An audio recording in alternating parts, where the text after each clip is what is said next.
नमस्कार. आज माझ्यासोबत प्रकाश बांदल साहेब आहेत, जे कराडवरून आलेत. गेली 10 दिवस आनंदकुंजमध्ये होते. यापूर्वीही ते आनंदकुंजमध्ये येऊन गेले होते. व्हेरिकोज वेन्सचा त्रास होता, वजन वाढलं होतं, म्हणून त्यांनी विचार केला होता की 5 दिवस आनंदकुंजमध्ये राहावं. पण त्यांना इतकं आवडलं की ते 10 दिवस राहिले. 10 दिवसांचा कोर्स केला. इतर दोघे मित्रांना घेऊन ते आले होते. कसा राहिला एक्सपिरियन्स? 10 दिवसापूर्वी काय त्रास होता आणि आता काय काय त्यामध्ये फरक आहे? 10 दिवसापूर्वी मी आलो होतो त्यावेळेला मला म्हणजे खूप त्रास होत होता. माझं वजन जास्त वाढलेलं. माझं जवळजवळ 83 किलो वजन होतं आणि परत मला असं गुडघादुखी किंवा माझं व्हेरिकोस वेन्सचा महत्त्वाचा व्हेरिकोस वेन्सचा फार त्रास होता. सगळ्या शिरा अशा गाठाळलेल्या, काळ्या झालेल्या, मध्ये मध्ये इचिंग व्हायचं, खाजवायचं वगैरे असं व्हायचं. दोन्ही पायाला आहे व्हेरिकोज वेन्स होतं, दोन्ही पूर्णपणे काळे निळे पडले होते. काळे निळे पूर्णपणे पडले होते आणि थोडासा मेंटल स्ट्रेस, मिसेसच्यामुळं मेंटल स्ट्रेस होता. मग इथं आल्यानंतर ट्रीटमेंट केली मी आणि माझ्यामध्ये फार आमूलाग्र बदल झाला आहे. माझं कमीत कमी 7 किलो वजन कमी झालं आहे आणि व्हेरिकोस वेन्सचा जो काळपटपणा होता, कलर होता, ते सगळे गेले आणि गाठाळलेल्या शिरा सगळ्या पातळ झाल्या. पायाला पूर्णपणे एकदम फ्री झाल्यासारखं वाटते आणि म्हणजे आता फोटो काढला नाही पण मी खूप छान वाटायला लागले. आणि त्यांनी सांगितलेली ट्रीटमेंट केली तर अजून सुद्धा सगळं निघून जाईल असं सांगितले आणि वजन कमी झालं, मेंटल स्ट्रेस गेला आणि एकदम फ्रेश वाटतंय, म्हणजे एकदम खुश वाटतंय वगैरे. 10 दिवसात तिथं खूप करण्यासारखं आहे. म्हणजे शिवांबू म्हणजे एक दुसरा स्वर्गच आहे. इथे येऊन तुम्ही जर एक स्वर्गीय आनंद अनुभवता. निसर्गाच्या सानिध्यात राहून खूप उपवास केला मी एकूण 7 दिवस उपवास केला. 7 दिवस असं कधी आयुष्यात कधी 7 दिवसाचा उपवास केला नव्हता.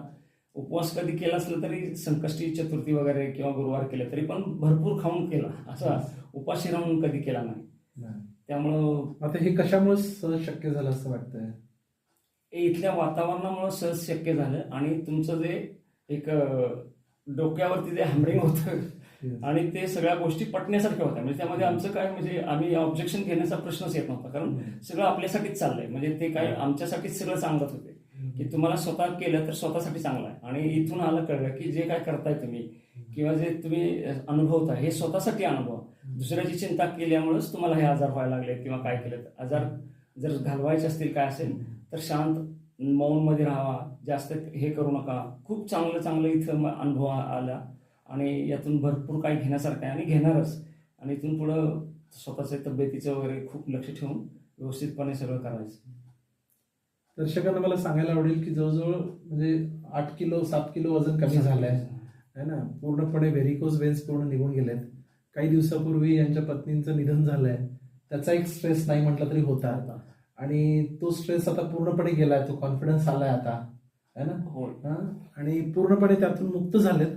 ठीक आहे. इथले रिलॅक्सेशन टेक्निक, इथले सत्संग खूप छान होते.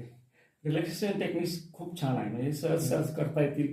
2-3 वेळा केलं तर खूप फ्रेश वाटतं. एकदा केलं तरी रिलॅक्सेशन टेक्निकला छान वाटते. सत्संग चांगला आहे. त्यामध्ये भरपूर कळायला मिळालं. म्हणजे आयुष्य गेलं एवढं काही शिकायला मिळालं नाही कधी किंवा कधी वाचलं पण नसेल. इथं आल्यानंतर एक 10 दिवसामध्ये भरपूर मिळालं. भरपूर खूप चांगला आहे आता सत्संग. उर्वरित आयुष्यात इतरांना शिवांबूबद्दल सांगायला आवडेल का? नक्की आवडेल शिवांबूबद्दल सांगायला. पाठीमागं कधी आलो होतो तरी सुद्धा मी सगळ्यांना सांगतच आहे. घेऊन आलो आणि आता येताना सुद्धा मी 2 माझे मित्र त्यांना पण घेऊन आलो सांगून. आणि खूप थेरपी चांगली आहे. म्हणजे नुसत्या टेस्टसाठी जर 30-40 हजार रुपये तुम्ही घालवणार असेल आणि त्यातून परत तुम्हाला प्रॉब्लेम कळाल्यानंतर मेंटल टेन्शन, स्ट्रेस येण्यापेक्षा काही झालं वाटलं आणि तर सरळ इथे शिवांबूमध्ये येऊन ट्रीटमेंट केलेली अतिउत्तम. आणि काय नसेल तरी ऍक्च्युली 1-2 वर्षांना वगैरे बॉडी सर्व्हिसिंगसाठी वगैरे आलेलं चांगलं. म्हणजे आजारी पडूच नाही म्हणून आपण केलं पाहिजे. आजारी पडूच नाही म्हणून केलं तरी चालेल. म्हणजे करायच पाहिजे. कारण बघितलं आपल्याला कुठं लांब टूरवर जायचं असेल तर आपण गाडीचं सर्व्हिसिंग करून घेतो. प्रॉपर गाडी त्रास नाही दिला पाहिजे वगैरे. पण बॉडीचं सर्व्हिसिंग कधी करतच नाही आपण. त्याच्याकडे कधी लक्ष देत नाही. आणि स्वतः जर आपण लक्ष दिलं तर इथं घेण्यासारखं भरपूर आहे. आणि इथं सरांचं मार्गदर्शन, सगळा स्टाफ वगैरे सगळं खूप कॉपरेटिव्ह आहे. पॉझिटिव्ह आहेत सगळे. पॉझिटिव्ह म्हणजे त्यांच्या चेहऱ्यावर काही काम करताना वगैरे कसं असं निरागसता वगैरे असे दिसत नाही. त्यांच्याकडूनच आम्हाला घेता येते आणि त्यांच्याकडूनच आम्हाला ऊर्जा मिळते सगळी. आणि ग्रेट. नितीन सर तर फार ग्रेट आहे. या श्रावण महिन्यामध्ये येऊन इथं तप केलं, त्या निसर्गाचा आनंद घेतला है ना, एक तपश्चर्याच झाली तुमची. हो नक्की. तर भावी आयुष्यामध्ये नेहमी तुमच्या जीवनामध्ये श्वास संपण्याला लाभू दे, नेहमी तुमच्याकडून काहीतरी असं सेवेचं काम घडत राहू दे, हीच प्रार्थना. खूप खूप धन्यवाद. धन्यवाद सर.